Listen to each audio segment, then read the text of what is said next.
నాయుడు గారు ఇలా ఇంకా కడన సిఐ శ్రీనివాస్ గారు అలాగే డిఎస్పీ ఆనందరావు గారు ఇక్కడే పనిచేశారు. సో వెరీ ఎందుకంటే మీరు అందరికీ కూడా మనస్ఫూర్తిగా కృతజ్ఞతలు తెలుపుకుంటున్నామండి. తువాలు తీసే అదే common man symbol Janasena Pawan Kalyan గారు చూసుకుంటారు కాబట్టి కొంచెం పాపులర్ పెంచుతుంది. ఎర్రకండువా జనసేన కదండి, ఎర్రకండువా మాకు తెల్లలాగా ఉండి దాన్ని కాశీ తువ్వాలు అంటారు పెద్దవాళ్ళు. ఆ చిన్నప్పటి నుంచి పిఠాపురం ప్రజానికం మమ్మల్ని నిండు మనసుతో మా అధ్యక్షుడు పవన్ కళ్యాణ్ గారిని ఆశీర్వదించారు. సార్ ఎప్పుడైతే ఇక్కడ డిక్లేర్ చేశాడో సార్ యొక్క విజయం ఆ రోజే నిర్ణయం అయిపోయింది. మేము చేసిందంతా ఏంటంటే ఎన్నికల ప్రాసెస్లో దాన్ని చేసాం. మామూలంగా కూడా సార్కి ఓటు వచ్చాయని కానీ సార్ని మేము గెలిపించామని కానీ ఎవరు అనుకోవట్లే. సార్ నిర్ణయం ఆ రోజు ఏ రోజైతే అభ్యర్థిత్వం ప్రకటించారో ఆ రోజే పిఠాపురం నియోజకవర్గంలో ప్రజానీకం అంతా కూడా ఒక నిర్ణయానికి వచ్చేసింది సార్. అందులో అనుమానం లేదు.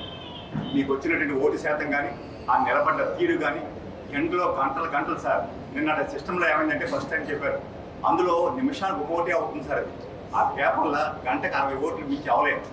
900 బూత్ అంటే మీకు 15 గంటలు పోలింగ్ జరిగితేనే కానీ మీకు కాదు సార్. వాళ్ళు ఇచ్చిన టైము 7 to 6 అంటే 11 గంటలు ఇచ్చారు. అందుకని ఆ పోలింగ్ ప్రాసెస్ 4 hours అలా కంటిన్యూ అయిపోయింది సార్. అది ప్రతి ఒక్కరు మమ్మల్ని మా ఇంటికి భోజనానికి వచ్చి కానీ బోర్డర్ లేదు సార్ అనే లెవెల్కి ఇక్కడ లోకల్ క్యాడర్ కానీ లీడర్స్ కానీ అందరితో మమేకం అయిపోయాం. ఇవాళ ఒక రకంగా పిఠాపురం వదిలి మళ్ళీ ఊరికి వెళ్ళిపోతున్నాం అంటే ఒక చిన్న బాధ ఉంది. అయ్యో ఇక్కడ ఇంత ప్రజలతో మనం బాగా కలిసిపోయినాము, అందరితో రోజు అన్న అక్కాచెల్లి అనుకుంటూ తిరుగుతున్నామే, మళ్ళీ మనం పోతున్నాము అక్కడికి. సో మీరు వాళ్ళు ఎవరైతే పిఠాపురం మా జన సైనికులు కానీ వీరమహిళలు కానీ మా క్యాడర్ కానీ అలాగే పిఠాపురం మొత్తం జనాలు కానీ మా మీద చూపించిన ప్రేమకి మేము ఎప్పుడూ మనుషులు గుర్తుపెట్టుకొని ఉంటాం. అలాగే వాళ్ళు ఎంతో ప్రేమతో నేను అర్థం చెప్పారు పవన్ కళ్యాణ్ గారు కట్టేసారు ఈ ఓట్లు. దాన్ని కూడా మేము ఎప్పుడు ఒక కృతజ్ఞత భావంతో పిఠాపురంలో మేమున్న ఈ 45 రోజుల గురించి ఈ మెమరీస్ గురించి ఒక ప్రేమ భావము అదే కాకుండా ఒక కృతజ్ఞత భావంతో ఉంటామని చెప్పి మీ మీడియా మిత్రులు కూడా చాలా సహకరించారు. మేము ఎప్పుడు ఏమడిగినా కూడా ఇంకా పర్టికులర్ గా ఒక ఇన్సిడెంట్ ఆ రోజు ఆ గాజు గుర్తు గురించి ఎంపీడీ ఆఫీస్ లో అందరం కూర్చొని కొంచెం ప్రొడక్ట్స్ కూర్చుంటే మీడియా మీరు అందరూ వచ్చి మాకు ఎట్లా సహాయం చేశారో మా కళ్యాణ్ కూడా మర్చిపోయింది. అట్లాగే ఈ జర్నీలో మీడియా చాలా గట్టిగా సహాయం చేశారు. మీ అందరికీ కూడా కృతజ్ఞతలండి. అలాగే ఆఖరణ ఇంకొకరున్నారు, మేము 45 రోజులు బస చేసిన ఈ హోటల్ మా ఒక రకంగా మమ్మల్ని ఒక సొంత ఇల్లుగా ఉండిపోయింది. ఇక్కడ స్టాఫ్ కానీ ఈ హోటల్ మేనేజ్మెంట్ కానీ చాలా జాగ్రత్తలు తీసుకొని మాకేం లోటు లేకుండా మమ్మల్ని చాలా ఎప్పుడు నవ్వుతూ పలకరిస్తూ తీసుకున్నాం. వాళ్ళని కూడా మీ అందరి సంరక్షణ సహాయం చేస్తున్నాం. అలాగే మనకు ఇక్కడ జరిగిన చాలా మంది పోలీస్ కూడా చాలా సహకరించింది. మమ్మల్ని ఎప్పుడు కూడా మంచి సలహాలు ఇస్తూ ఎన్నో కూడా ఈ ఎలక్షన్ ప్రాసెస్ లో ఎక్కడ ఏం చిన్న చేస్తుండల్సి వచ్చినా పోలీస్ డిపార్ట్మెంట్ చాలా సహకరించింది.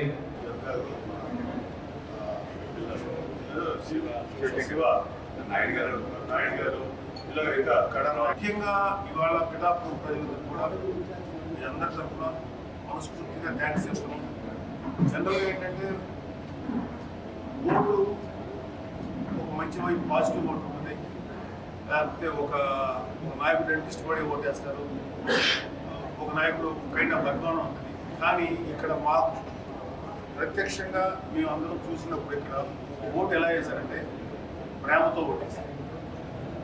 లవ్, ప్రేమ ఈ తప్ప మాకు ఆ ఓటింగ్లో ఇంకా అభిమానం అది కాదు. కేవలం మా పవన్ కళ్యాణ్ నిలబెట్టుకోవాలి అనేది ఎక్కువ మంది ప్రిడామినెంట్గా మాకు వచ్చినటువంటి ఓటింగ్ అది. సో నేను ఆ విషయంలో పిఠాపురం ప్రజలకి మా ప్రెసిడెంట్ గారి తరఫున మనస్ఫూర్తిగా చెప్తున్నాను, ప్రేమతో ఓటేసింది. సో ఆ విధంగా పిఠాపురం ప్రజల యొక్క ప్రేమను మేము ఎలా అయినా సరే వాళ్ళకి ఎంతైనా బాగా చేయాలని ఇంకా బాధ్యత పెరిగింది. అది కూడా నీకే కులాలు మతాలు అన్నీ ఒక కులము ఒక మతం అనేది లేదు. ఎందుకంటే చూసాం ప్రత్యక్షం మీ అందరూ కూడా చూస్తుంటారు. సో మాకు అది వాళ్ళకి ఖచ్చితంగా పవన్ కళ్యాణ్ గారు గెలిచాక మాకు ఖచ్చితంగా ఒక మంచి నిర్ణయం తీసుకొని ఎట్లయినా సరే పిఠాపురం జరుగుతుంది. ఎందుకంటే ఎలక్షన్లో నిలబడుతున్నారు, మాట్లాడుతున్నారు, రిజల్ట్స్ రావాల్సిందే ఉంది. ఇప్పుడే మాట్లాడుకుంటున్నారు. గెలిచిన తర్వాత కూడా ఇదే ఉంటుంది ఆయన మనసు. ఇలాంటి విషయాలు జరిగితే ఏదైతే మాట ఇచ్చారో అది నిలబెట్టుకుంటారు, శాయశక్తిలో పనిచేస్తారు. సో మాకు పిఠాపురం మాకు ఒక బాధ్యతని పెంచుతుందేమో నమ్మకం ఉంది. ఎందుకంటే రేపు జూన్ 4న మనం గెలవబోతున్నాం పిఠాపురం నుంచి పవన్ కళ్యాణ్ గారు. సో ఒక రకమైన బాధ్యత మా మీద పడబోతుందని నమ్మకం ఉంది. అంటే పవన్ కళ్యాణ్ గారు ఖచ్చితంగా గెలుస్తారు ఈ ప్లేస్ నుంచి.